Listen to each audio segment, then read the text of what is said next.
Vale, genial. Bueno, buenas tardes a todas y todos. Bienvenidos y bienvenidas a una nueva actividad organizada entre la Secretaría de Extensión y el Instituto de Familia a cargo de la doctora Alicia Taliercio. Hoy estaremos trabajando sobre actualidad de la Ley de Salud Mental, actividad que estará a cargo del doctor Alejandro San Juan, quien será presentado oportunamente por la doctora Taliercio. Mi nombre es Ariadna Rapoport, yo soy subsecretaria de Bienestar Estudiantil de la Facultad de Derecho de Lomas de Zamora y comentarle algunas cuestiones administrativas antes de hacer la presentación pertinente de la actividad. Recordarles que la actividad, por cuestiones de seguridad, los micrófonos están bloqueados, así que pueden realizarle preguntas al disertante, siempre y cuando se las hagan a través del chat. Y mi compañero Emiliano Heredia, quien es el administrador de esta conferencia, va a leer las preguntas al finalizar la disertación, así que si quieren hacerle preguntas durante la actividad, no hay drama que él va a ir recopilando las preguntas. Con respecto a la asistencia, al casi finalizar la actividad vamos a estar compartiendo un link de Google Form, donde ustedes van a completar con sus datos y en el transcurso de esta semana, él le va a estar enviando a través de WhatsApp el certificado de asistencia de la actividad del día de hoy. Les agradecemos por estar acompañándonos como todos los lunes y sin mucho más preámbulos, le voy a ceder la palabra a la doctora Taliercio para que haga la presentación de nuestro muy querido disertante del día de hoy. Muchísimas gracias a todos y a todas. Ali. Gracias, gracias Ari, gracias Emiliano y a todos los miembros de esta queridísima facultad, mi segunda casa, la que amo. Bueno, hoy tengo un lujo, presentar a Alejandro San Juan, él sabe cuánto lo quiero, he tenido el gusto profundo de que pasara por mi juzgado hace muchos años y ver la carrera de este joven, la verdad me emociona. Aparte, la emoción es doble hoy, porque en realidad él estaba anotado para mayo, que va a estar igual, pero el disertante el día de la fecha, por un imprevisto, no podía. Hablo con él, porque en otras oportunidades salíamos el doctor Jorge Caruso, yo para conversar, pero bueno, algunos inconvenientes de salud hicieron que acudiera a Alejandro como primera persona. Y Ale me dijo, por supuesto, tengo mucho trabajo, pero ahí voy a estar. Y acá está. Te quiero, Ale, te quiero con toda el Gracias. alma, te agradezco infinitamente. Y bueno, voy a leer un poquito tu currículum, que realmente es promisorio, lo que vos has avanzado es fantástico y yo me siento muy orgullosa de vos. Alejandro San Juan es prosecretario de la Cámara de Apelaciones Civil, Comercial y de Familia, Sala 1 de nuestra querida Lomas de Zamora. Es docente de Derecho de Familia en la Facultad de Derecho de Lomas, coordinador de la Comisión sobre Derechos de las Personas con Discapacidad de la Unión de Magistrados y Funcionarios de Lomas de Zamora, diplomado en Derecho de Familia por la Universidad Astral, diplomado por Derecho Procesal de Familia por la Universidad Abierta Interamericana, autor de varios libros sobre la temática, un gran disertante. Y bueno, ya hace muy poquito ganó un primer premio, Ale, que quiero que lo comentes, vamos todavía, un primer premio en un concurso en donde realmente su trabajo, que lo vamos a exponer, si Dios quiere, para la próxima charla de mayo, es fuera de lo común, es extraordinario, por eso sacó un primer premio. Hoy nos va a hablar un poquito sobre la actualidad en todo lo que es el régimen de la Ley Nacional de Salud Mental, que tantos avances ha traído y que, bueno, ahora con tanto tiempo ya que está en vigencia, todavía tiene su problemática. Ale, este auditorio hermoso es todo tuyo. Te escucho con la atención y la devoción de siempre y con mi más profundo cariño. Gracias, Alejandro. De verdad, muchas gracias. No, Adelante. doctora, por favor, sabe que el cariño es recíproco, la admiración que yo tengo por usted ya lo adelantó, pero yo lo cuento en todas las charlas que doy con usted, de que obviamente yo empecé a trabajar en la mesa de entrada, en el juzgado con la doctora Alicia Taliercio, pasaron ya creo que 23 años de que empecé en aquella mesa de entrada, y siempre le tuve una profunda admiración y estoy intentando seguir una especie de carrera, aunque sea similar a la que hizo usted, sobre todo por el bien que le ha hecho a la gente cuando usted estuvo encabezando el juzgado y por la mirada que siempre tuvo con respecto a los derechos de las personas, sobre todo con respecto a los colectivos más vulnerables. Yo siempre lo recuerdo siempre algunas de aquellas sentencias, hace 23 años, sentencias absolutamente progresistas ya en aquel momento. Entonces, bueno, uno tiene esas guías y bueno, intenta seguir por ahí. Pero bueno, obviamente también, como les dije, sí, es verdad que estaba con mucho trabajo, pero que siempre que me llama usted, yo jamás voy a decir que no. Salvo que pase algo extremadamente grave, voy a estar siempre nada, por agradecimiento a las posibilidades que usted me fue abriendo y bueno, y por el placer que me da ser parte de su grupo y de su equipo. Pero bueno, no quiero quitar más tiempo tampoco a la gente, porque si no nos vamos a pasar toda la charla dándonos saludos entre nosotros. Pero bueno, hoy voy a hablar, me convocaron para hablar sobre la Ley Nacional de Salud Mental. Es una ley que tiene mucha resistencia aún, a pesar de que ya tiene varios años de vigencia y tiene mucha resistencia. Hay mala información, o sea, yo lo que siempre aclaro cuando hablo sobre este tema es que yo lo que voy a dar es lo que dice la ley y lo que tiene que ver con el aspecto jurídico, con el aspecto legal, que es lo que nos incumbe a nosotros como abogados. Porque si uno a veces empieza a prestar atención a lo que surge en los medios de comunicación, a las posturas de algunos colegas de otras disciplinas, obviamente que la ley recibe muchas críticas y las críticas obviamente pueden ser críticas constructivas y toda ley puede ser reformada y modificada, obviamente, y esta ley no, también. Pero lo cierto es que es muy resistida porque realmente produjo un cambio de paradigma. Y todas las leyes, generalmente, como pasó también con la Ley de Protección Integral de la Niñez, cuando reforman un paradigma o cambian una visión sobre una realidad y cambian tácticas y costumbres que uno ya venía ejerciendo sobre un tema, generan estas resistencias en diferentes grupos. Y la ley de salud mental no es ajena a ello. ¿Por qué decimos que esta ley cambia un paradigma? Porque es una ley que tiene una mirada profunda desde el derecho internacional de los derechos humanos. Yo ahora les voy a resumir un poquito los antecedentes que tiene esta ley, que viene del derecho internacional de derechos humanos. Esta ley no se elaboró ni se sancionó en forma espontánea, sino que surge como consecuencia de muchos antecedentes en el derecho internacional y en el derecho nacional de violación a los derechos humanos. Por eso es que yo siempre aclaro que lo importante que es ver el aspecto jurídico de esta ley, más allá del aspecto médico, ¿sí? De otras disciplinas. ¿Por qué?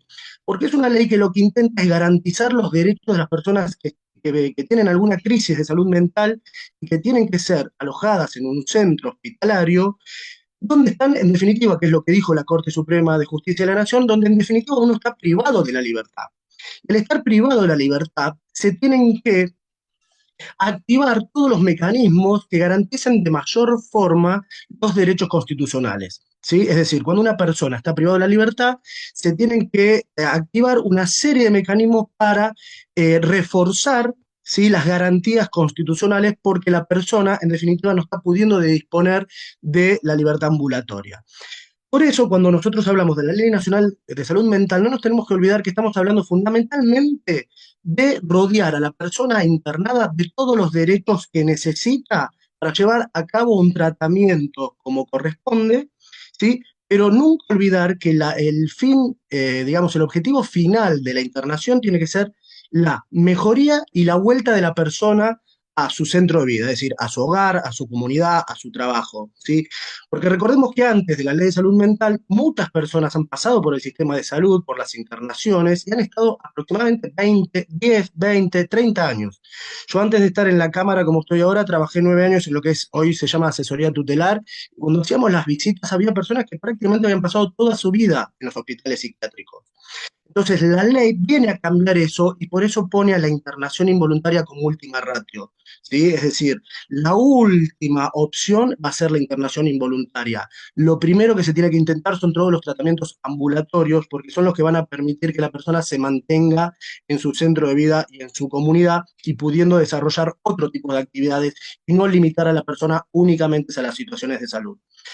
Pero bueno, con esa introducción, yo lo que voy a empezar ahora sí a pasar es algunos power, donde vamos a ir viendo, primero vamos a hacer los primeros 20 minutos, la idea es hacer como una especie de resumen de la ley, para después pasar a los temas de mayor actualidad que tienen que ver con las internaciones de niños, niñas y adolescentes y con el consentimiento informado, que es lo que va a ser el elemento central en la ley de salud mental para determinar si una internación es voluntaria o involuntaria. Entonces tenemos que conocer qué es el consentimiento informado. Yo hoy vi que la facultad organizó una jornada específica sobre consentimiento informado, entonces yo voy a dar lo que dice la Corte Interamericana de Derechos Humanos sobre el consentimiento informado para que tengamos en cuenta que es el elemento central en cualquier atención de salud, fundamentalmente en el tema de las internaciones. Pero vamos a empezar por los antecedentes, que los voy a pasar rápido, porque la idea no es hoy hacer una charla donde hablemos de todos los antecedentes puntualmente, aparte ya ustedes los deben conocer, porque la ley ya tiene varios años, yo creo que ya en otras jornadas ya lo he hablado, pero sí a refrescar un poquito estas ideas, porque tienen que ver con esto que yo les decía recién, con el tema de que se ve cuando voy cambiando el power, ahí pasó al otro power, sí, ¿se ve? Bien. Entonces, esta idea de que la ley de salud mental tuvo varios antecedentes, principalmente que vienen del derecho internacional de los derechos humanos. No nos olvidemos que Argentina, el Estado argentino, es parte de la Organización de las Naciones Unidas y de la OEA, suscribió varios tratados de derechos humanos, entonces como Estado los debe cumplir. Entre ellos está la Convención sobre los Derechos de las Personas con Discapacidad, que también produjo en el ámbito internacional un cambio de mirada o visión sobre la discapacidad. Si bien discapacidad no es sinónimo de crisis de salud mental, muchas personas que están internadas pueden tener alguna discapacidad, ¿sí? Pero tengamos en cuenta que no son sinónimos. A mí siempre me gusta aclararlo. Una cuestión es el tema de la discapacidad y las personas que necesitan apoyo, y otra cuestión son los usuarios del sistema de salud mental que pueden tener una crisis de salud mental, pero no por eso tener una discapacidad. Pero sí la Convención Internacional, que es de la ONU, generó un cambio de modelo que tiene que ver con un modelo social. Esta idea de que nos tenemos que apartar del modelo médico o biologicista, como se dice, para seguir, digamos, encasillando a las personas en virtud de un diagnóstico médico. Lo que nos dice esta convención es que todas las personas somos iguales, independientemente de que algunas puedan tener alguna cuestión de salud. La única diferencia es que algunas personas van a necesitar un sistema de apoyo o pueden necesitar cursar una internación por crisis de salud mental, pero todos somos personas y todos somos actores jurídicos. Eso es lo importante de la convención. Dice, no hay diferencia, somos todos iguales ante la ley. Aunque tengamos un expediente de restricción de la capacidad, como autoriza el Código Civil, para la convención, todos somos iguales ante la ley. La única diferencia es que algunos van a necesitar un sistema de apoyo y salvaguardias. Pero dicho esto, lo que vamos a decir es que antes de la ley de salud mental, ya Argentina había suscrito diferentes tratados. Entre ellos están los principios de la ONU y la Declaración de Caracas, que la propia ley de salud mental los toma como antecedentes, que son los dos primeros tratados o principios que se suscribieron a nivel internacional que cambian lo que tiene que ver con la forma de abordar la salud mental, porque lo que van a proponer es la necesidad de mantener a la persona en la comunidad, que esto es lo que va a recoger la ley de salud mental. ¿Sí? También van a destacar la necesidad siempre de otorgar un consentimiento informado a los fines de poder cursar una internación, y también son las primeras que empiezan a destacar esta necesidad de que se rodee a las personas alojadas en los hospitales neuropsiquiátricos de todas las garantías constitucionales porque se ven privadas de la libertad. ¿Sí? Por ejemplo, en la Declaración de Caracas participó la Organización Mundial de la Salud, la OEA, ¿sí? El propio Comité de los Derechos Humanos, etcétera. Es decir, son declaraciones, principios, convenciones donde se trabajó bastante en el ámbito internacional y son anteriores a la ley. Los segundos antecedentes van a ser de la Corte Interamericana de Derechos Humanos. Ustedes saben, igual yo siempre lo reitero, que cuando Argentina o cualquier Estado suscribe un tratado, lo tiene que cumplir. Obviamente eso ¿sí? Por el Tratado de Viena del Derecho de los Tratados. O sea, un Estado no puede suscribir un tratado e incumplirlo. En esos casos tiene que ser sancionado. Bueno, en el caso de los tratados que tienen que ver con el Pacto de San José de Costa Rica y todos los tratados de la OEA, la que va a interpretar esos tratados es la Corte Interamericana de Derechos Humanos. ¿Qué dijo la Corte en estos casos previos a la ley de salud mental? También que cuando una persona está transitando un tratamiento por crisis de salud mental en un hospital neuropsiquiátrico, como no puede disponer de la libertad ambulatoria, se tienen que garantizar todos sus derechos, entre ellos el consentimiento informado, sobre todo las garantías judiciales que tienen que ver con el control judicial efectivo, el debido proceso y la designación de un abogado defensor. Por eso es que hoy tenemos lo que nosotros conocemos como el abogado del artículo 22, las defensorías especializadas en salud mental. Fíjense, por eso esta ley es muy criticada, pero sin embargo rodeó de un montón de garantías que antes las personas internadas no tenían. ¿Sí? Esto lo dijo la Corte Interamericana ya previo a la ley de salud mental, en los casos que ahí ven, que son Ximénez López con Brasil, Porco con Bolivia, etcétera, que fueron casos de violaciones graves a los derechos humanos, que incluso en nuestro país pasaron, todos recordarán, los que somos un poco más grandes, el caso de Jubileo y un montón de cuestiones de personas que han desaparecido, han fallecido en centros neuropsiquiátricos, ¿sí? Entonces, no es algo que era ajeno a nuestro país. Sin embargo, esos casos que tomó la Corte Interamericana también son personas donde se violaron gravemente los derechos humanos y personas que generaron se han muerto o han desaparecido. Y ahora vamos a ver hoy, en esto de que estamos actualizando un poco el tema, un caso de Ecuador del año 2023. O sea, siguen ocurriendo estos casos de violación a los derechos de las personas internadas. Pero bueno, antes de sancionar la ley de salud mental, también llegaron casos importantes a la Corte Suprema de Justicia de la Nación. Nuestra Corte de Justicia de la Nación llegaron dos casos que ustedes los conocerán, que son Tufano y RMJ. En estos casos lo interesante es que la Corte únicamente tenía que trabajar una cuestión de competencia, o sea, la Corte no tenía prácticamente que intervenir en el fondo, porque se había trabado la competencia entre juzgados de diferentes fueros y de diferentes lugares, y la Corte solamente tenía que resolver quién era el juez competente. Pero cuando la Corte observa la gravedad de la violación a los derechos humanos que estaban pasando esas personas internadas en esos casos sin el debido control judicial, decide intervenir en el fondo. Entonces interviene en las cuestiones de fondo e insta a todos los jueces, a todos los juzgados, a cumplir con el debido proceso, que significa para la Corte en estos casos lo mismo que venimos diciendo, que como son personas privadas de la libertad, es decir, la Corte lo que aclara es, ojo, privado de la libertad no es solamente una persona que cometió un delito y que está en una cárcel. Privado de la libertad puede ser una persona que está cursando una internación involuntaria y que en base a ese tratamiento no puede disponer de la libertad ambulatoria. Es decir, no es que una persona internada puede salir cuando quiere, puede tener las visitas cuando quiere, ¿sí? Todos sabemos que cuando es una internación involuntaria tienen que cumplir ciertas reglas y se ven privados de la libertad ambulatoria. Entonces, la Corte destaca esto y dice, en estos casos es importante reforzar todo el control judicial efectivo. En base a esto es que entonces, por ejemplo, vieron que las cuestiones de competencia se determinan el juez más cercano al lugar de internación, el defensor más cercano, el asesor más cercano, porque la idea es que sea un control efectivo y constante, y no como ocurría quizás antes, donde esto no se llevaba a cabo de la forma frecuente y periódica como la Corte señaló que debía ser. Y garantizando el debido proceso, que significaba tomando entrevistas con las personas internadas, con la designación del abogado que la persona quisiera, o en su caso el Estado le tenía que proveer uno. Es decir, todos esos elementos ya los incorporaba la Corte. Yo por eso cuando a veces critican la ley de salud mental les digo, miren, la realidad es que si nosotros derogáramos, supongamos que no va a ocurrir, pero supongamos que decidiéramos derogar la ley de salud mental porque el modelo médico insiste con volver al sistema anterior. Lo cierto es que deberíamos cumplir con las mismas mandas que tiene la ley, porque ya lo había dicho la Corte. La Corte de Justicia ya había dado todas las pautas que hoy tenemos incorporadas en la ley de salud mental. La Corte fue la que estableció primero la designación de la defensor oficial o la posibilidad de que la persona designe uno, el control periódico, la necesidad de que el juez sea el más cercano. O sea, todo eso ya lo tenemos en fallos de la Corte, en Tufano y RMJ. Les propongo que los lean porque ahí van a tener un montón de herramientas para trabajar los expedientes de control de internación.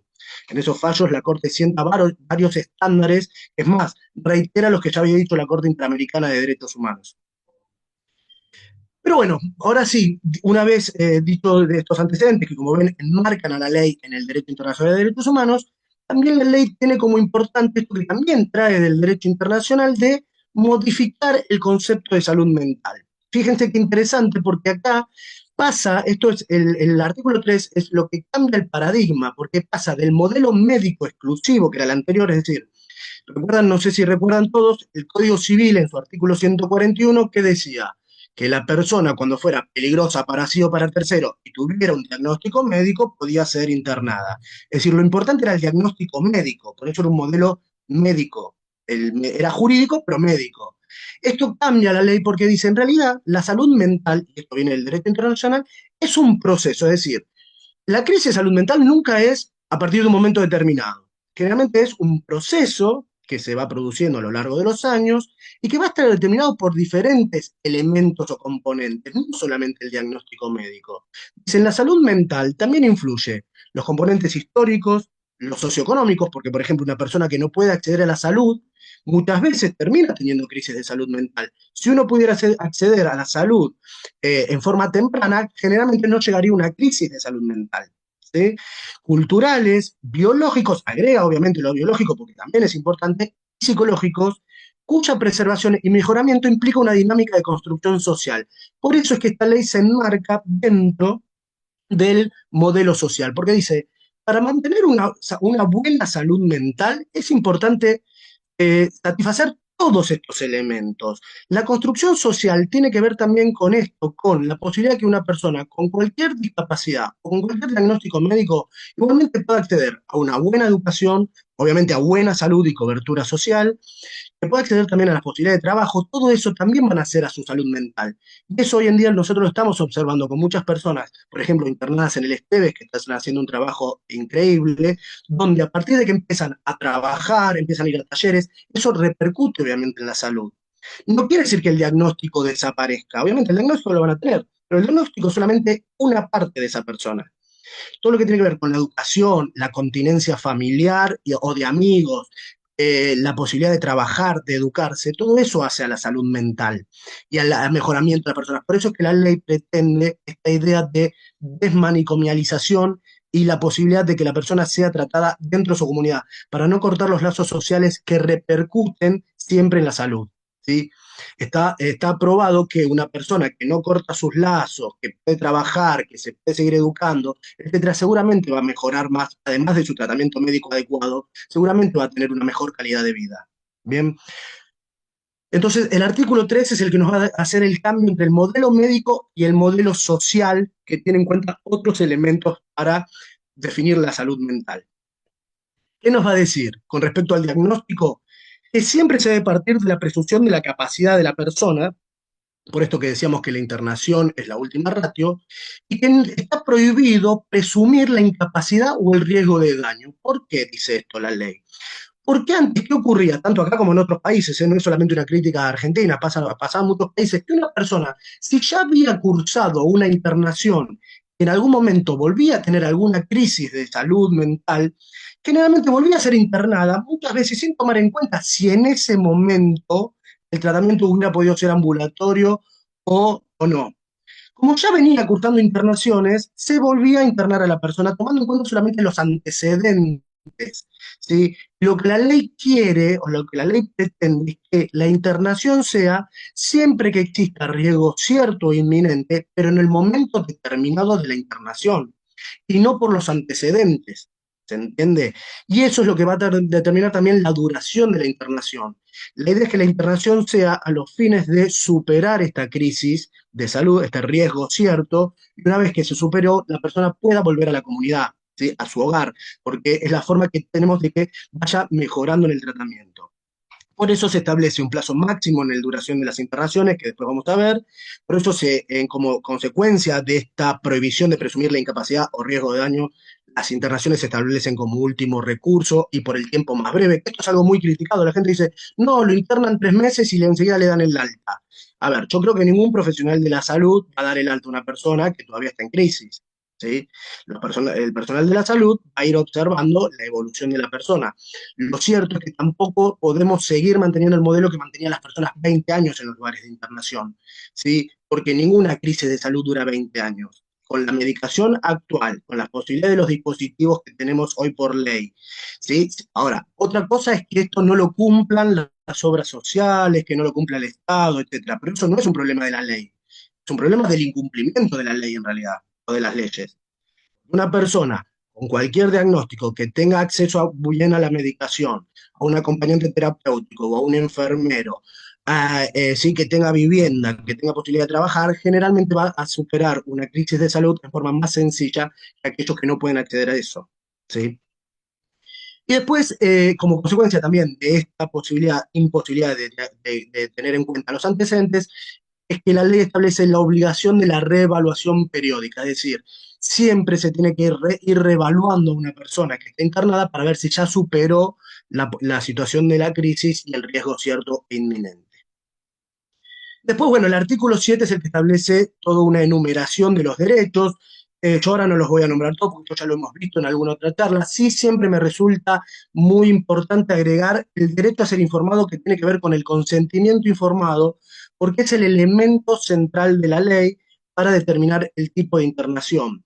Y a veces nosotros, muchos abogados y todos, nombramos el consentimiento informado, pero no sabemos qué es o no sabemos cómo se materializa. Yo lo primero que voy a adelantar en este punto, que después lo vamos a ver, es que tenemos que tener en cuenta que el consentimiento informado es un derecho del paciente. Porque si no, yo cada vez que lo pregunto me dicen, sí, es un formulario, que uno, sí, está bien, esa es la forma en que uno lo efectiviza.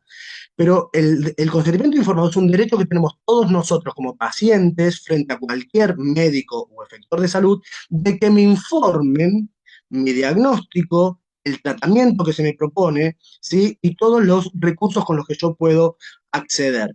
A mí me ha pasado durante los 9 años de la asesoría tutelar, muchas personas pasan sin saber qué diagnóstico tienen. Hay casos que a veces el diagnóstico es mucho más difícil de determinar, seguramente, pero no puede ser que una persona esté 10 años y no sepa cómo es el diagnóstico. ¿Sí? O sea, lo importante es saber cuál es el diagnóstico que me están dando y por qué yo voy a estar internado y qué tratamiento me están sugiriendo y yo lo puedo aceptar o no. Pero yo tengo que saber, por eso es un derecho, más allá de cómo lo materialicemos. ¿Sí? Y por eso a mí, de todos estos derechos, que son un montón y todos son importantísimos, siempre me gusta destacar ese. Ahora, ¿qué es lo que cambia la ley de salud mental? La modalidad de abordaje. Yo se los dije al principio, y lo cambian de diferentes formas. Primero, porque propone este tratamiento comunitario, ¿sí? Es decir, propone la desmanicomialización. Esta era una obligación que tenía el Estado argentino, ven que ahí está el consenso de Panamá, que en el año 2020 tenían que estar cerrados todos los neuropsiquiátricos monovalentes, cosas que no se ha logrado.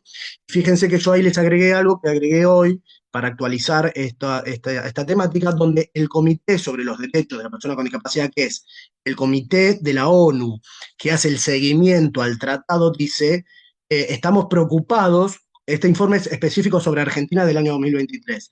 Estamos preocupados porque más allá de los avances en la provincia de Buenos Aires, se mantiene el incumplimiento en el cierre definitivo de los hospitales monovalentes públicos y privados. Es decir, el Comité de la Convención de los Derechos de la Persona con Discapacidad, que es el órgano superior que hace el seguimiento al cumplimiento del tratado, está diciendo Argentina está incumpliendo. ¿Sí?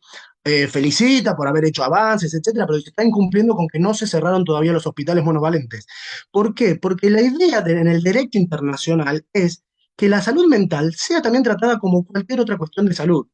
¿Se entiende? O sea, el objetivo es ese, porque esto ya tiene que ver con cuestiones históricas, ¿sí? Históricamente la salud mental fue tratada en forma diferente al resto de las cuestiones de salud por cuestiones históricas y culturales, ¿sí? La idea de que el loco tenía que estar separado de la sociedad. ¿Se acuerdan de la nave de los locos, donde se subía a un barco a los locos? La idea era sacarlos de la sociedad. Por eso, yo siempre lo repito, no es extraño que en nuestra provincia los hospitales monovalentes, los principales, están lo más alejados posible de las ciudades. Hoy, porque fueron creciendo las poblaciones, no se encuentran tan alejados, pero antes eran Melchor Romero, Colonia Cabrera, todo lo más alejado posible, porque la idea era todo lo que tuviera que ver con la crisis de salud mental, estar lo más alejado posible. Es una cuestión cultural, porque no tiene ninguna razón de ser tratar a la salud mental en forma diferente al resto de las cuestiones de salud. ¿Sí? Por eso es que la idea es la desmanicomialización y que se trate en hospitales generales a partir del principio de la atención primaria y con dispositivos de tratamiento ambulatorio en la medida de lo posible. Y esto sí es una obligación que el Estado tiene que proveer estos dispositivos. La idea es entonces eliminar esta idea del hospital neuropsiquiátrico monovalente, es decir, el hospital únicamente neuropsiquiátrico y que esto sea tratado en hospitales generales. Y la idea principal es igualmente la atención comunitaria, es decir, la atención en lo posible en el domicilio de la persona, en la sala de primeros auxilios, ¿sí? En la sala, por eso habla de atención primaria, que sea una cuestión de atención de la salud como cualquier otra cuestión de salud. Para cualquier otra cuestión de salud nosotros vamos al hospital más cercano. ¿Por qué para la salud mental no? Ese sería un poco el planteo que hace la ley de salud mental, exponiendo todos estos prejuicios que tenemos sobre la salud mental, ¿no? Y después también cambia el abordaje, porque antes era un abordaje exclusivamente médico, pero si ahora partimos de ese artículo 3 donde decimos que la cuestión de salud mental es un proceso que está formado por diferentes factores, ya no podemos limitarnos únicamente a lo médico psiquiátrico, sino que tenemos que abordarlo en forma interdisciplinaria, porque va a ser importante el diagnóstico médico, pero también el mantenimiento de los vínculos familiares, de los vínculos sociales, del trabajo, de la educación, ¿se entiende? Entonces, por eso es que cambió, porque muchos te preguntan, ¿y por qué ahora de golpe lo hace el equipo técnico y antes lo hacía el psiquiatra? Porque la idea hoy de salud mental cambió. Hoy la salud mental no es solamente un elemento psicológico psiquiátrico, que es importante, obviamente es lo fundamental, sino que también requiere de otros elementos. Es decir, si yo necesito saber si la persona se va a poder desenvolver bien una vez que yo le doy el alta, yo necesito más un trabajador social o un terapista ocupacional, más que un médico psiquiatra. El médico psiquiatra me va a decir si es el riesgo, ¿sí? Pero yo voy a necesitar de otros operadores que me digan si esta persona va a poder autodeterminarse, va a poder vivir en forma autónoma, etcétera. Y por eso tiene que ser interdisciplinario, porque eso es lo que trabaja a la persona en forma holística. Las restricciones, es decir, en la internación, las restricciones para la persona van a ser excepcionales, deben ser excepcionales. Vieron que obviamente está prohibido todas las cuestiones de salas de encierro y eso que antes existían, eso estaba absolutamente prohibido. Pero puede haber restricciones como, por ejemplo, que no mantenga comunicación con determinado familiar porque le generan más crisis. Eso puede ocurrir. Lo cierto es que eso tiene que estar absolutamente indicado por el equipo interdisciplinario, informado al juez que controla la internación, y siempre tiene que tener derecho la persona internada a mantener vínculo con alguna otra persona. ¿Sí? El tema es no mantenerlos aislados. Y nunca esto puede alcanzar al abogado defensor. Eso lo dice en forma expresa la ley. Las restricciones nunca, es decir, no pueden no permitir el acceso al defensor. Y obviamente están prohibidas las salas de aislamiento, como dijimos antes. Un tema importante con respecto también al cambio en el abordaje es que todas las cuestiones de adicciones también se rigen por la ley de salud mental. Esto lo dice el decreto que reglamenta la ley de salud mental, que es el decreto 603 del año 2013, que dice que todas las adicciones también tienen que recumplir con todos los derechos y garantías de la ley de salud mental.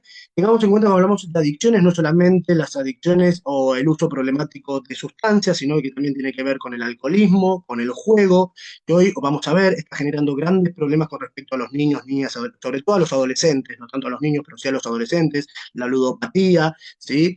Y todas cualquier cuestión que tenga que ver con las adicciones. ¿Por qué es importante? Porque también acá tengan en cuenta que esta ley establece todas las garantías que estamos viendo. Entonces es muy importante tener en cuenta que cuando una persona está cursando una internación por cualquier tipo de adicción, tiene todos los derechos que establece la ley de salud mental. ¿Sí? Y el abordaje que establece la ley de salud mental, que tiene que ver con esto de la atención primaria y el abordaje interdisciplinario. Bueno, los caracteres ya vimos que es última ratio, por el menor tiempo posible.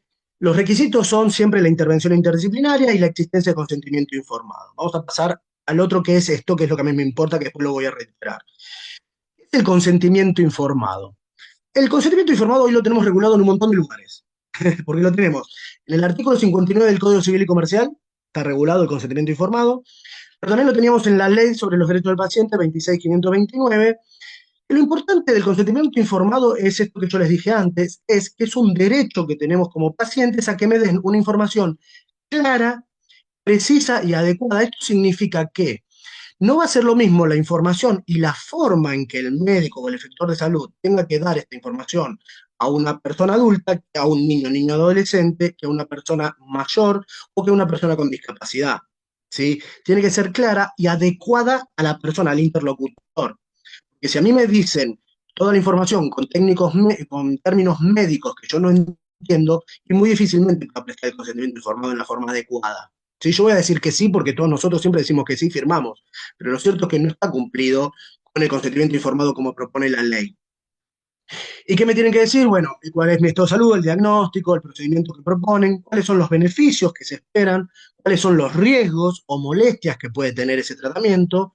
También me tienen que decir siempre que algo que nunca, no sé si se da siempre, que es que me digan si hay otros procedimientos alternativos y cuáles son los riesgos para que yo pueda elegir el tratamiento y cuáles serían las consecuencias de la no realización del procedimiento. Es decir, qué pasaría si yo no acepto hacer ese tratamiento. ¿Sí? Todo eso tiene que estar en el consentimiento informado. Entonces, el consentimiento informado, aparte, para las cuestiones de crisis de salud mental, tiene que ser prestado por escrito y en estado de lucidez o con comprensión de la situación. Si yo no estoy con un estado de lucidez o no lo puedo prestar en forma escrita por la crisis en la que me encuentra, esa internación no va a poder ser voluntaria, va a tener que ser involuntaria, ¿sí? Porque yo no estoy en un estado donde pueda comprender el tratamiento que me proponen y donde yo pueda dar mi consentimiento. Para que la internación sea voluntaria, el consentimiento tiene que ser libre, personal y por escrito, ¿sí? Para que sea voluntaria. Porque ahora empezamos con los tipos de internaciones para recordar, así después pasamos a los temas actuales. Porque acá también hay una cuestión que yo muchas veces escucho en los medios, por eso yo les digo que yo me guío por lo que dice la ley, no tanto los medios de comunicación o cuando hablo con personas que no tienen que ver con el derecho. Hay una creencia de que no existe la posibilidad de internar en forma involuntaria a las personas. Yo no sé de dónde salió, porque la ley es muy clara cuando en los propios títulos dice que hay dos formas de internación, voluntarias e involuntarias. ¿Cuál va a ser la diferencia? En que la voluntaria, la persona presta el consentimiento en forma personal, y la involuntaria es cuando la persona no puede prestar el consentimiento y está en una situación de riesgo cierto e inminente. O sea, esa es la diferencia, pero yo puedo internar a las personas en crisis porque me da el consentimiento o porque están en una situación de riesgo. No, no es verdad que no existe la internación involuntaria. Después otra cosa será que algunos dicen, y es más difícil. No sé por qué es más difícil, porque antes, la verdad, cuando lo ordenaban los jueces, las internaciones también eran difíciles y se hacían. Entonces, no pasa por una cuestión de la ley, sino que pasa por una cuestión de ver la forma de llevar a cabo la internación. La internación voluntaria es cuando la decide el paciente con el equipo interdisciplinario de salud, ¿sí? Es decir, cuando el propio paciente da el consentimiento libre, como dijimos recién, en forma personal. Cuando es voluntaria, ¿cuál es la diferencia con la involuntaria? Que la voluntaria no va a tener control judicial por los primeros 60 días. Si vencen esos 60 días, ahí el órgano de revisión tiene que intervenir y observar si es necesario continuar con esa internación voluntaria. En el caso que se considere que necesita seguir esa internación, se realiza una internación por 60 días más. Pero en el caso negativo, en el caso de que la persona, por ejemplo, corrido los 60 días, ya no pueda prestar el consentimiento porque se agravó el cuadro, etcétera, en ese caso se transformaría en una internación involuntaria. Pero si no, también se podría dar el alta, o sea, las opciones son diferentes. Lo importante de la internación voluntaria es que lo decide la propia persona da el consentimiento y en ese caso no existe control judicial. Y es importante destacar esto, ¿por qué? Porque en muchos centros de salud el consentimiento lo da el acompañante y lo toman como internaciones voluntarias, y no es lo que dice la ley. Para que sea voluntaria lo tiene que dar la propia persona. Si lo está dando otra persona, esa internación es involuntaria. O por lo menos el consentimiento está mal dado. Son dos posibilidades. Y que eso debería ser controlado porque puede generar responsabilidades, obviamente, en los centros médicos. ¿Cuál es la internación involuntaria? La intervención involuntaria es cuando la decide el equipo de salud, que dijimos que tiene que ser interdisciplinario, pero esta se decide porque existe un riesgo cierto e inminente de daño para sí o para terceros en la persona. Es decir, el típico caso de la persona en plena crisis de salud mental, ¿sí? Que puede generarse un riesgo para sí o para terceros, no puede obviamente dar el consentimiento, los familiares no saben qué hacer. Bueno, lo que quedó reservado al Poder Judicial es únicamente la posibilidad de ordenar el traslado por la fuerza pública, pero es lo único que pueden hacer los jueces, la orden de evaluación, pero los jueces ya no pueden decidir internaciones. La internación la decide el equipo interdisciplinario, ¿sí? Porque observa que existe una situación de riesgo cierto e inminente. ¿Qué significa este riesgo cierto e inminente? Que es un riesgo indubitable, ¿sí? Cercano, próximo o inmediato, ¿sí? La idea de la ley es que no sea porque hace 15 días tuvo una crisis y después se mejoró, eso no sería una internación involuntaria, ¿sí? Porque ella superó la crisis. La internación involuntaria es cuando en el momento se encuentra en una situación de riesgo cierto o inminente. Los casos más comunes es cuando una persona o bien dejó la medicación y entonces entra en una crisis, y se pone agresivo con algún familiar, o bien porque la medicación no le está haciendo el efecto que le hacía antes, porque saben que siempre estos tratamientos tienen que ser reevaluados, porque a veces las personas pueden necesitar cambiar la medicación, otra medicación, aumentar la medicación, etcétera. Entonces es importante tener en cuenta que el tratamiento siempre tiene que ir seguido por una atención médica, ¿sí? Sobre todo cuando son tratamientos psiquiátricos con diagnósticos complejos como pueden ser situaciones que pueden poner a la persona agresiva, etcétera. Entonces, lo que sí se deja de lado es la idea de la peligrosidad. ¿Por qué? Porque la idea de peligrosidad era algo que podía ocurrir o no.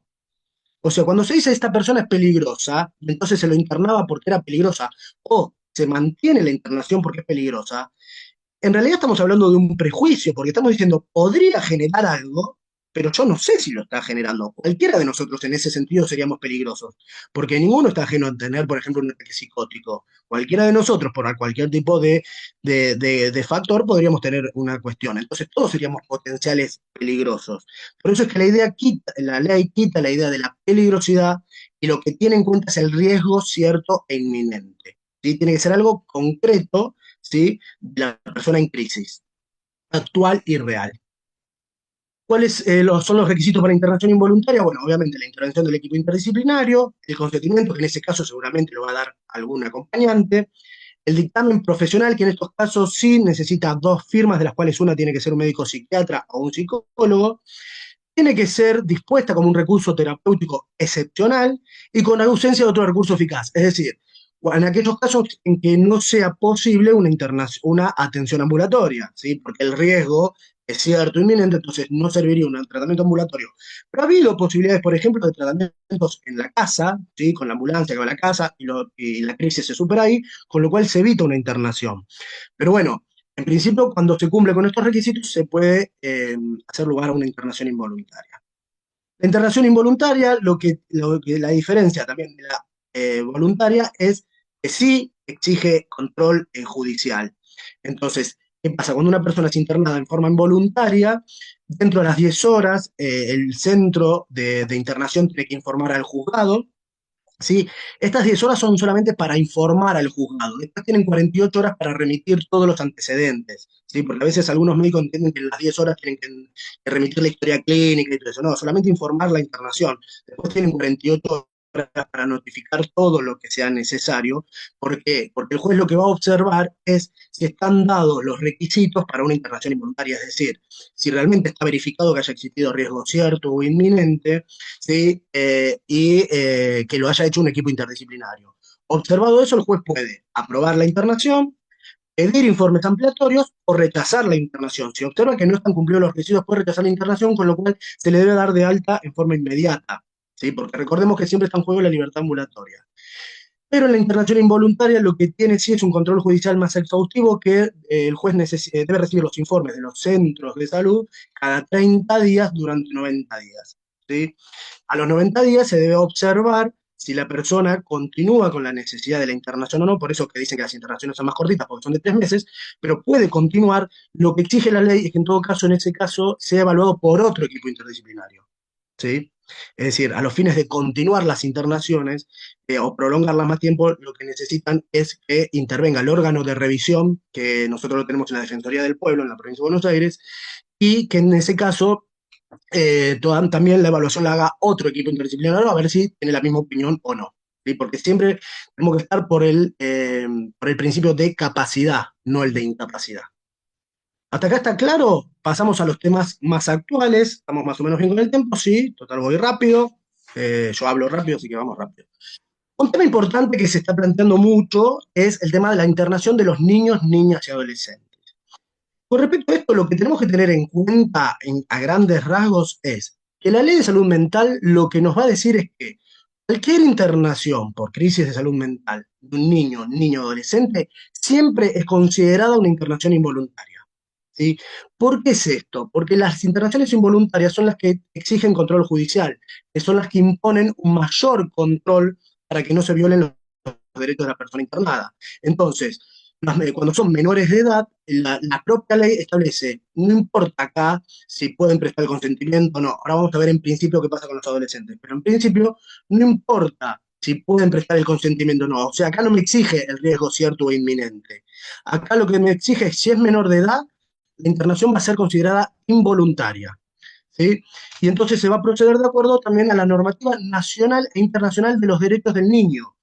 Entonces, acá ¿qué ocurre con las internaciones de los niños, niñas, adolescentes? Yo tengo que acá aplicar varias leyes. Por un lado, la ley de salud mental que me dice que la internación tiene carácter de involuntaria y me impone el control judicial, la designación de un defensor, etcétera, ¿sí? Por otro lado, yo tengo que también cumplir con la Convención de los Derechos del Niño, obviamente. Entonces tengo que garantizar la posibilidad de que ese niño, niño adolescente también mantengan vínculos con los padres, ¿sí? Que se respete su intimidad, todo lo que tenemos que se lo escuche, ¿sí? Sobre todo el artículo 12 de la Convención de los Derechos del Niño, etcétera. Pero también con la Ley de Protección Integral de los Derechos del Niño. Por eso la ley aclara, de acuerdo con la normativa nacional o internacional de protección internacional de derechos. Yo esto lo discutí mucho a veces con algunos servicios de niñez, porque dicen, bueno, no, pero las internaciones no estarían incluidas en la ley de protección integral de la niñez, que tiene medidas de abrigo y tienen otras medidas. Está bien, en principio es cierto, pero ¿qué pasa cuando un niño no puede acceder a un lugar de internación? Porque la obra social no se lo cumple, porque no hay un hospital o no hay un lugar de internación. Sabemos que en Provincia de Buenos Aires hay pocos lugares de internación para niños, niñas, adolescentes. Ahí se está vulnerando un derecho del niño. Y la ley de protección integral me dice que en cualquier caso de vulneración de los derechos del niño tiene que intervenir el servicio local de niñez. Entonces, lo que dice la doctrina mayoritaria es que yo tengo que analizar este tipo de internaciones aplicando sería en forma complementaria todo el plexo normativo. Entonces, en principio, la internación se considera involuntaria, se controla judicialmente, se le designa el defensor oficial, que esta era una cuestión que se planteaba, si el niño puede designar el abogado del niño o el defensor oficial. Yo creo que en el momento que se produce la internación, inmediatamente se tiene que designar el defensor oficial. Luego, el niño podrá optar por el abogado del niño. Pero el niño no puede estar ni un minuto, como ninguna persona internada involuntariamente, sin abogado. Entonces, inmediatamente se le designa el defensor oficial y después el niño podrá optar o no por un abogado del niño. Y bueno, y entonces al ser una internación involuntaria también van a tener que los jueces recibir informes periódicos cada 30 días de la evolución del tratamiento del niño. Pero ¿qué pasa con el adolescente? Porque también tenemos, como estamos diciendo, que hay que analizar todas las leyes, esta idea de capacidad progresiva que establece el Código Civil y Comercial, y que incluso el artículo 26 del Código Civil y Comercial lo establece expresamente para cuestiones que tienen que ver con la salud y el cuidado del propio cuerpo del adolescente. Recuerdan que el artículo 26 dice que a partir de los 16 años, el adolescente es considerado como un adulto para las decisiones atinentes al cuidado del propio cuerpo. Es decir, acá yo podría hablar de una internación involuntaria igual si el adolescente puede prestar su consentimiento. En principio, no. En principio lo que dice la mayor parte de la doctrina es, si se trata de un adolescente mayor de 16 años y no está en riesgo cierto e inminente, sino que es, por ejemplo, una cuestión de adicción donde el adolescente podría prestar el consentimiento, debe prestar el consentimiento.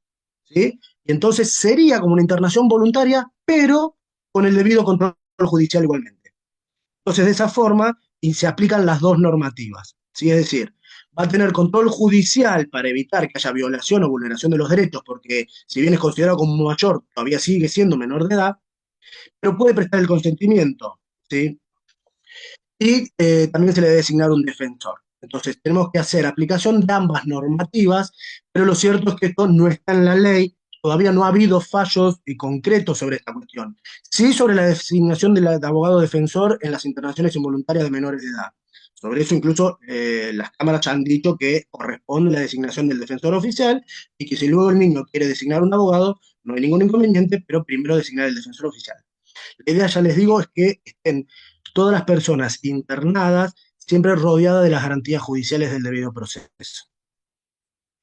Y el segundo tema es el consentimiento informado y las personas con discapacidad. Porque, ¿qué ocurre? Acá también, como les dije recién, las internaciones de niños, niñas, adolescentes y las de personas con discapacidad siempre son involuntarias.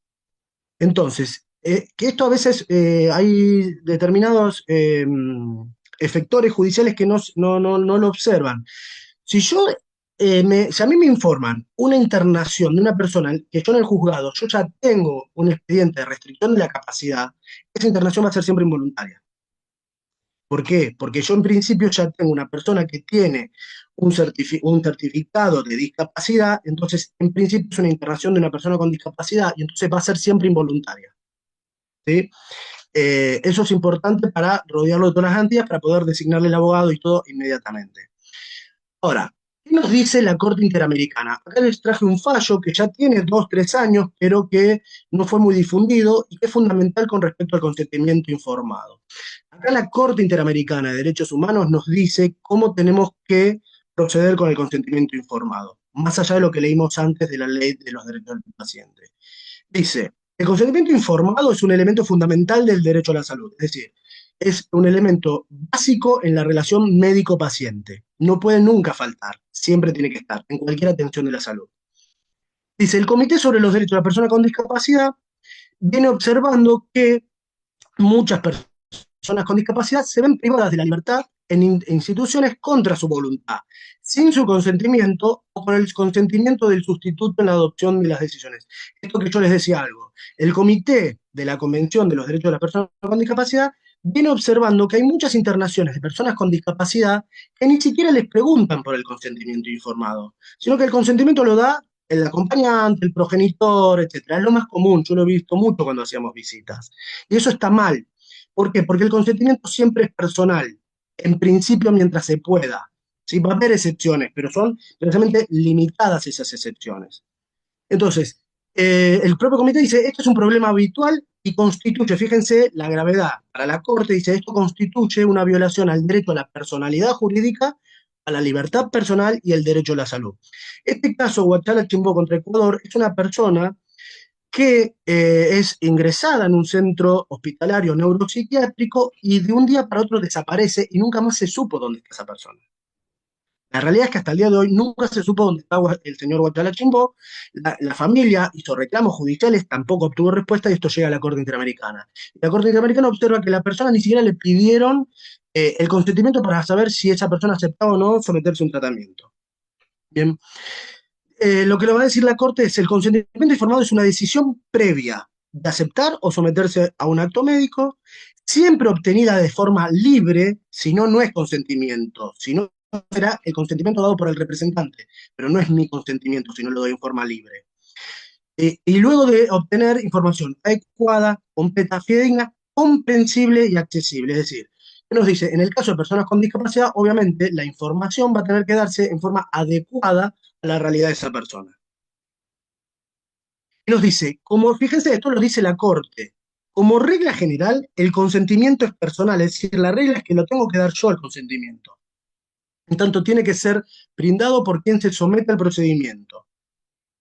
Siempre se debe aplicar la presunción de que todas las personas con discapacidad son capaces. Saben que, en virtud de la Convención, las personas con discapacidad son capaces en igualdad de condiciones con los demás. Es decir, todos somos capaces para la Convención. La discapacidad, nos dice la Corte, no tiene que utilizarse como justificación para no solicitar el consentimiento. Es decir, yo no puedo partir del prejuicio de que como tiene una discapacidad no le voy a pedir el consentimiento. ¿Sí? Es lo que ocurre la mayoría de las veces. Porque también acá viene otro prejuicio que es el de asimilar a las personas con discapacidad con los niños. Entonces siempre yo le pido el consentimiento al acompañante, al progenitor, al abuelo, ¿sí? Como si la persona no pudiera brindarme el consentimiento en forma personal. Y dice, fíjense que lo que va a decir la Corte, esto es importante para los médicos, yo siempre se lo cuento a mis amigos, médicos, psiquiatras, psicólogos, dice, lo pone en cabeza del equipo médico. Es decir, para la Corte también la cuestión de salud mental hoy se judicializa y se trabaja solamente en el ámbito de salud y médico. Dice, el personal médico tiene que examinar la condición actual del paciente y brindar el apoyo necesario para que tome la decisión propia e informada. Es decir, si se trata de una internación de una persona con discapacidad, yo lo que le tengo que brindar es el apoyo adecuado para que me pueda dar el consentimiento. Este apoyo, ustedes saben que la figura de apoyo es gradual, puede ser más o menos intenso. Entonces, yo lo que voy a tener que observar es qué apoyo necesita esa persona para brindar el consentimiento.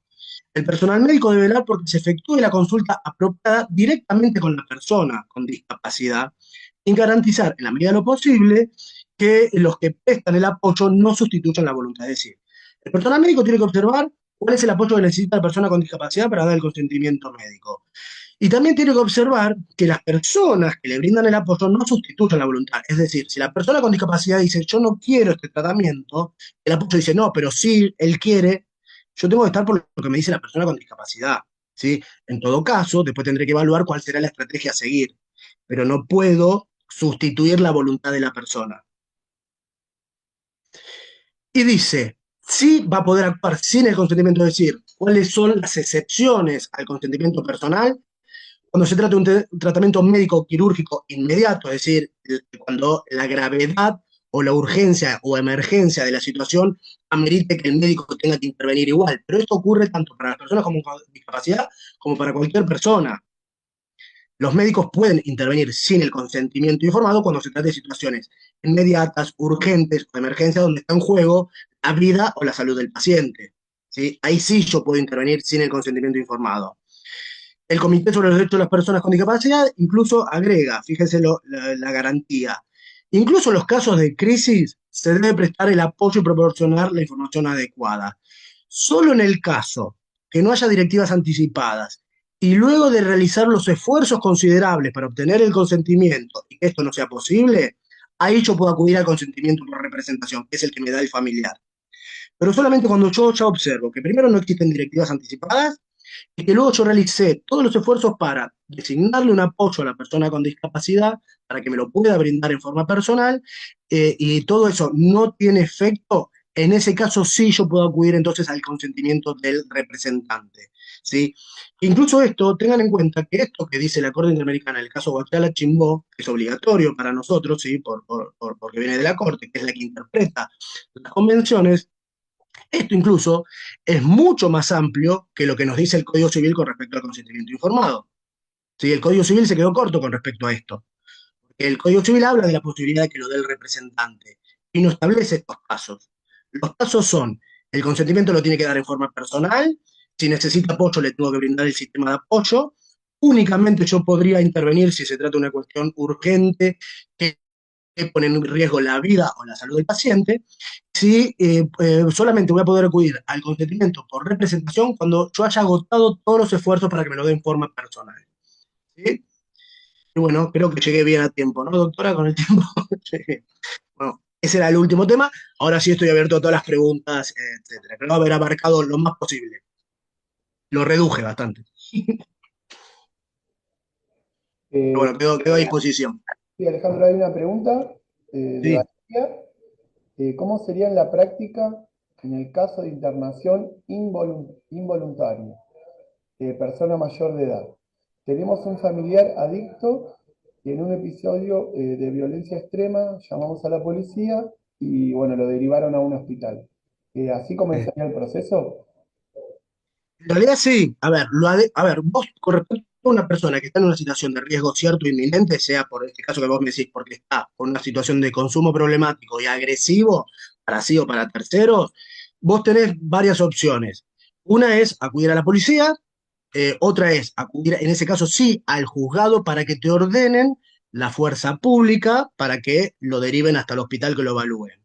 Yo siempre les digo, cuando un familiar puede él mismo llevarlo, es lo ideal porque va a ser lo más rápido.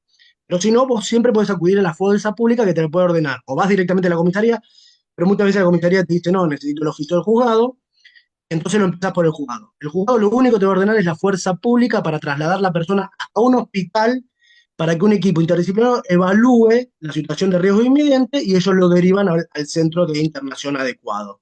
Pero de esa forma empieza cuando está en una situación de riesgo cierto inminente que va a determinar después una internación involuntaria. Es decir, sí, como ella lo planteó estaba bien, porque eso fue a la policía respondió y lo trasladó. ¿Sí? Es lo mismo. Muchos lo que hacen es ir al juzgado, el juez ordena el oficio, que ordena dos oficios, uno a la comisaría por la fuerza pública y otro al municipio para que lo acompañe una ambulancia, ¿sí? Porque en realidad estamos trabajando una cuestión de salud. Tenemos que recordar eso, siempre, yo insisto mucho con eso, porque cambiamos de un modelo que era antes policial, donde todo era, intervenía la justicia, el policía para trasladar a una persona por una cuestión de salud. Entonces, tratemos de evitar eso. En realidad, lo que se ordena es que la fuerza pública lo traslade, pero siempre acompañado por una ambulancia que vaya teniendo en cuenta la situación de salud también y que acompañe a la fuerza pública. Y ellos lo trasladan a un hospital. Pero lo ideal, yo siempre digo, es acompañar a esa persona. Acompañar a la persona porque ya sea en la misma ambulancia o atrás. ¿Por qué? Primero, para poder darle a los médicos, al equipo interdisciplinario, toda la información adecuada. Esto de que está violento, de que no toma la medicación, de que está en una crisis, de si es adicto a tal sustancia o a tal otro, no. Todo eso porque muchas veces si la persona va sola, los médicos no tienen esa información. Pueden ver que están en una situación de crisis, pero no tienen la información de la familia. Entonces, para mí es fundamental que lo acompañen y que le transmitan todo eso. Y aparte, ¿por qué? Porque, digamos, no se va a internar en ese hospital. Ese hospital solamente lo va a evaluar. Entonces, después lo van a trasladar a un lugar de internación adecuado. Y si yo no tengo la información adecuada, tampoco sé a dónde lo voy a trasladar. Por ejemplo, si cuenta con obra social o no. Una persona que está en una crisis de salud mental es muy difícil que le pueda brindar esa información a los médicos. ¿Sí? Si tiene obra social, no tiene obra social, si cuenta con medio para trasladarse, no, etcétera. Entonces, siempre es ideal que la familia, ya sea o en la misma fuerza pública, o yo siempre le digo, o en el auto de atrás, acompañen a la persona y hablen con el equipo interdisciplinario para que tengan el cuadro adecuado para poder determinar la internación que corresponda a esa persona en ese momento determinado. Bueno, esa fue la única pregunta. Parece que hay varios agradecimientos hacia usted. Bien, Así bueno, gracias. fue muy claro. O no se animaron a preguntar hoy. Bueno, no, a mí lo único que me restó Bueno, quizás decir, qué eh, gusto, querido ah, Ale. Ahí justo entró una pregunta de Lucy Portillo. sí. A ver, Eh, Lucy Portillo, me suena. sí, cuando una internación es involuntaria, ¿se puede Sí. implementar un recurso de habeas corpus? Un recurso. A ver, una internación involuntaria por una cuestión de crisis de salud. A ver, los habeas corpus se pueden interponer siempre. Eso no te van a decir si que sí o que no. Lo cierto es que no sería viable porque si se cumple con los requisitos de la ley, está en riesgo cierto inminente y lo evalúa un equipo interdisciplinario, no va a ser viable. Ahora, otra cosa es si no se cumplió con los requisitos. Los habeas corpus en general, viene al caso quizás, no sé si venía por ese lado la pregunta, al caso de decirlo, los habeas corpus muchas veces se interponen con lo que son las medidas de seguridad, que es otra cosa. Las medidas de seguridad son digamos, estas medidas que se toman en el ámbito penal cuando una persona con crisis de salud mental comete un delito. Cuando una persona en crisis de salud mental comete un delito, interviene el ámbito penal por el delito, que la persona se la aloja no en un lugar de internación, no en un neuropsiquiátrico, sino en un lugar con una medida de seguridad. Cuando esa medida de seguridad cesa, tendría que pasar al ámbito hospitalario. Lo cierto es que entre una medida y la otra, muchas veces se interponen los habeas corpus. ¿Por qué? Porque la persona está privada de la libertad todavía, hasta que le dan el alta y lo trasladan. Pero lo cierto es que si se cumple con las normas que dice la ley, con los requisitos, el habeas corpus, por eso digo, interponer, uno puede interponer siempre las acciones. El tema es que no va a ser viable, porque lo decidió un equipo interdisciplinario, y en todo caso lo que uno tendría que hacer, si no está de acuerdo con la internación, es intervenir en el expediente de control de internación con un abogado y pedir una reevaluación o pedir las medidas en el expediente de control de internación. Ojo, esto viene interesante quizás la pregunta a esos fines. Las internaciones involuntarias pueden ser impugnadas en el control de internación, pero por medio de un abogado y tienen que tener obviamente un fundamento. Yo podría, por ejemplo, decir, esta internación no corresponde y que tengo un informe médico que me dice que en este caso la persona no tenía por qué ser internada, etcétera. Se pueden impugnar, pero ya es una cuestión judicial que se controvierte en el expediente de control de internación. No pasaría por un habeas corpus, salvo que sea realmente que no se cumplió con ninguna norma de la ley, pero no suele ocurrir. Bueno, Medina Claudia pregunta, ¿qué sucede con el consentimiento informado cuando un adolescente no se puede expresar?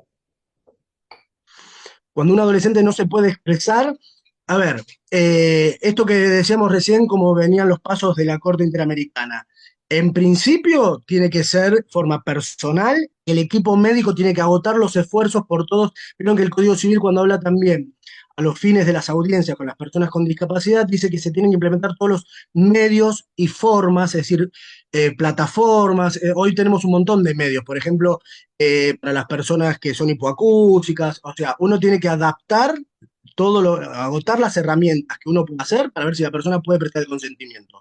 Ahora, si no lo puede prestar, como dijimos, si se agotaron los esfuerzos el equipo médico, en ese caso el consentimiento informado lo va a dar el representante legal. Ahí sí es el consentimiento por representación. Pero se tienen que haber agotado todas las posibilidades de que lo diera personalmente.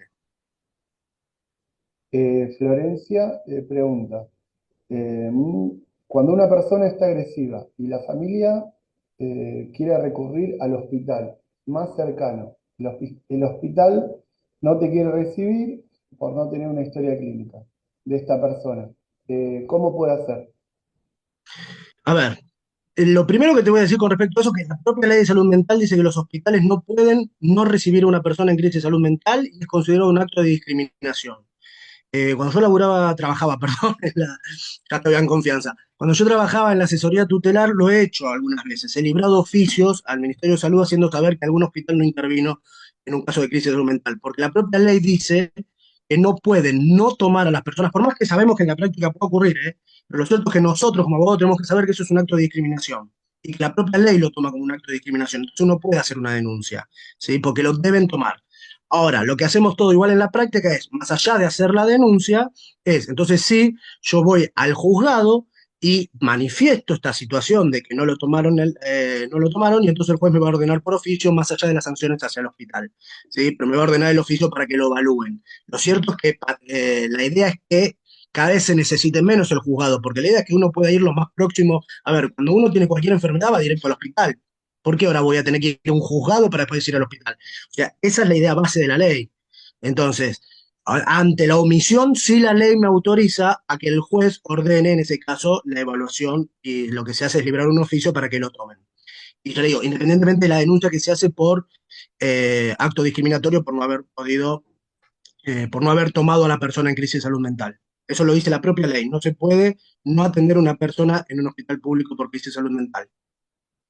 Bueno, Silvia Pacelo pregunta, cuando se habla de apoyos necesarios para obtener el consentimiento del paciente, ¿se refiere solo a los designados judicialmente o pueden determinarse de otra manera? Los apoyos, a ver, lo cierto es que todavía hay cosas que nos faltan mucho en la práctica, porque venimos de una situación cultural histórica diferente con el curador. Lo cierto es que el apoyo es una medida que viene de la Convención sobre los Derechos de las Personas con Discapacidad y los apoyos es una figura que puede ser judicial o extrajudicial, ¿sí? No hace falta siempre ser judicial. Sin embargo, por práctica seguimos todos haciéndolo judicial.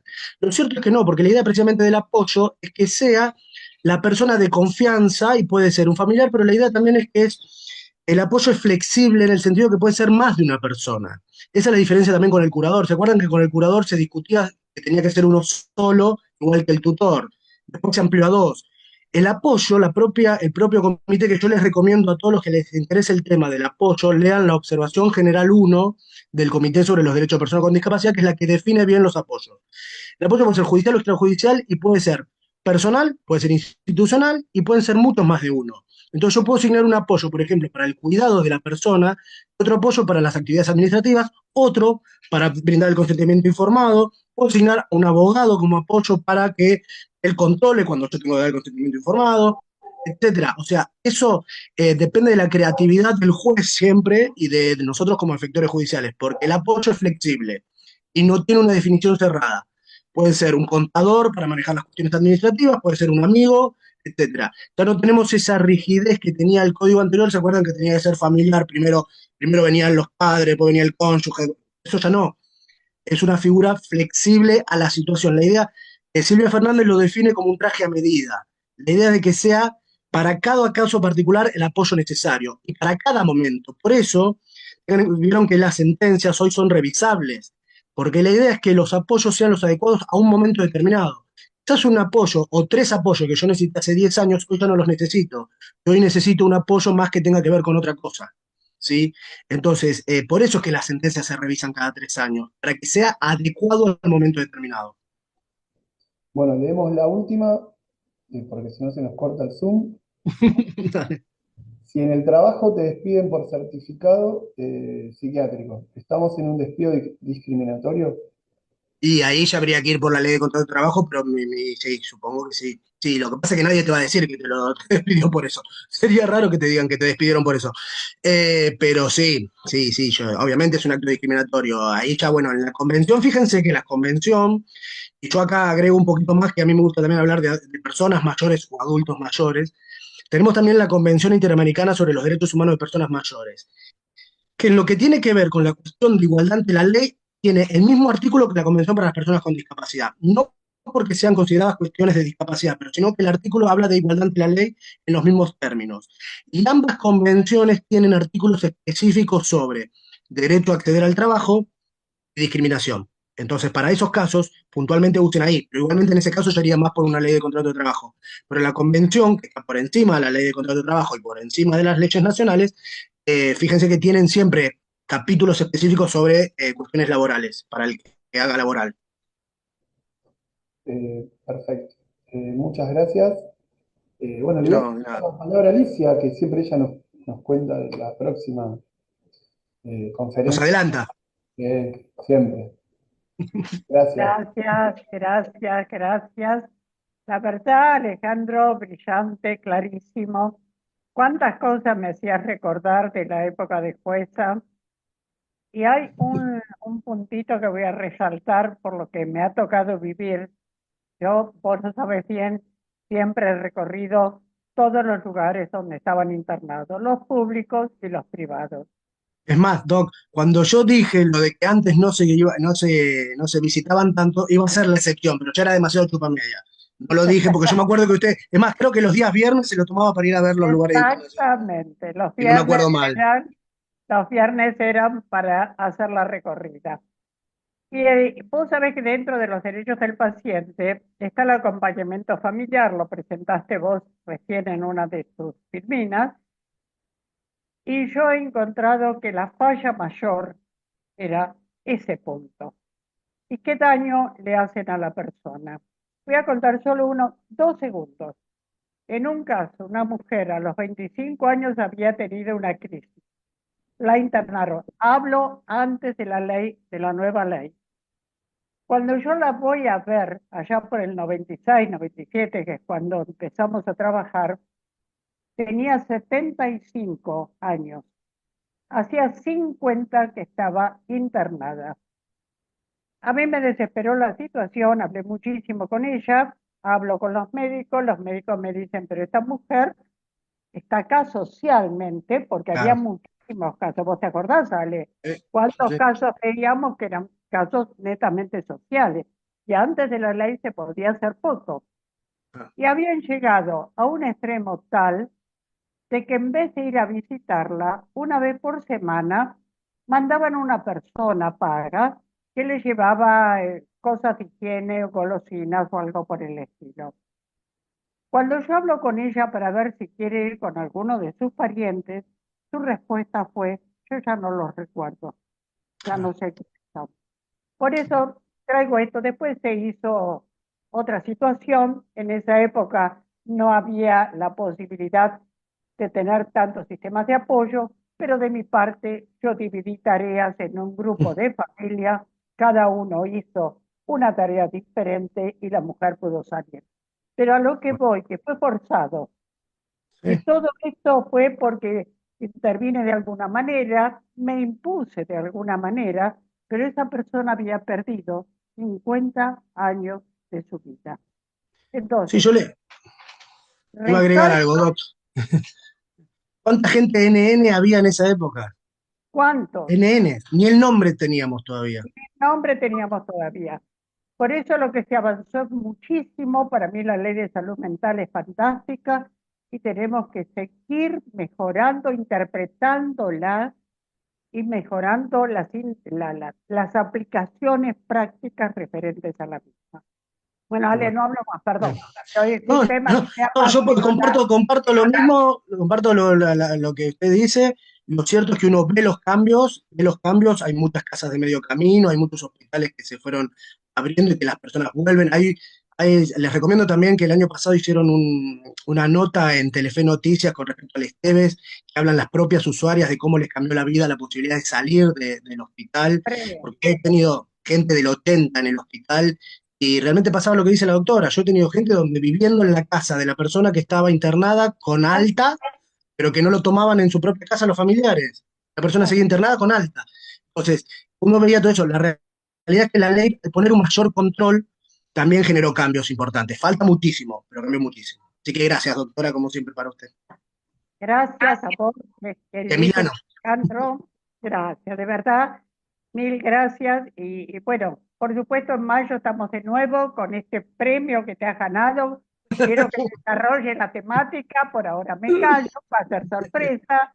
sorpresa, Una sí, sí, temática muy de actualidad y que hay que analizarla y profundizarla un montón. tal cual. Bueno, Ale, gracias. Este beso para vos con todo mi corazón. Gracias a ustedes y besos a todos. Y ahí veo caras conocidas, Claudia y todos, besos a todos. Ay, Claudia es un encanto. Está ahí Claudia, abajo suyo. yo le fallé el lunes pasado porque estuve con una gripe que me volvió, pero acá estoy, Claudita, siempre, siempre. Bueno, Saludos a todos. gracias. El lunes próximo vamos a tener por primera vez a la doctora Mariana Gallego. Mariana Gallego es abogada de la UBA. Primero fue especialista en Derecho Penal y después se especializó en Derecho de Familia, donde está abocada a full. ¿Y saben qué tema nos trae? Y le estuvimos llevando un montón y realmente la veo una apasionada del tema. Son las relaciones de padres a hijos, pero con una pregunta.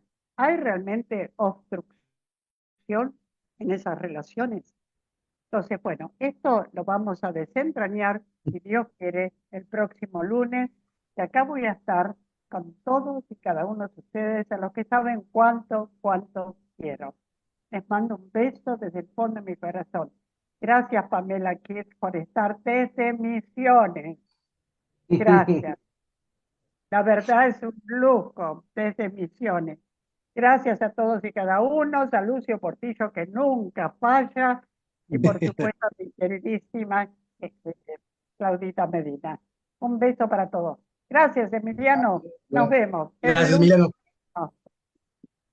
nos vemos.